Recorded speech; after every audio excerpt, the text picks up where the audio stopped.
விருதுநகர் மாவட்டம் சாத்தூர் தேசிய நெடுஞ்சாலையில் நேற்று இரவு சாத்தூரிலிருந்து கோவில்பட்டியை நோக்கி இருசக்கர வாகனத்தில் பள்ளி மாணவர்கள் சென்றனர். அப்போது கன்னியாகுமரியிலிருந்து மதுரை நோக்கி வந்த ஆம்னி பேருந்து ஒன்று இருசக்கர வாகனத்தின் மீது மோதி விபத்திற்குள்ளானது. இதில் இருசக்கர வாகனத்தில் பயணம் செய்த மாணவர்கள் 3 பேரும் தூக்கி வீசப்பட்டனர். இதில் படுகாயமடைந்த 3 பேரும் சம்பவ இடத்திலேயே உயிரிழந்தனர். தகவல் அறிந்து வந்த சாத்தூர் போலீசார் 3 பேரின் சடலங்களையும் கைப்பற்றி உடற்கூறு ஆய்விற்காக சாத்தூர் அரசு மருத்துவமனைக்கு அனுப்பி வைத்தனர்.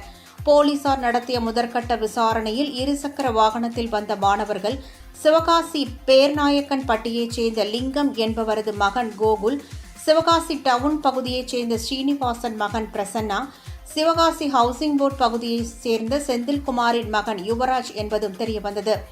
இதுகுறித்து போலீசார் வழக்கு பதிவு செய்து கன்னியாகுமரியைச் சேர்ந்த ஆம்னி பேருந்து ஓட்டுநர் ஆம்ஸ்ட்ராங் கைது செய்து விசாரணை மேற்கொண்டு வருகின்றனர்.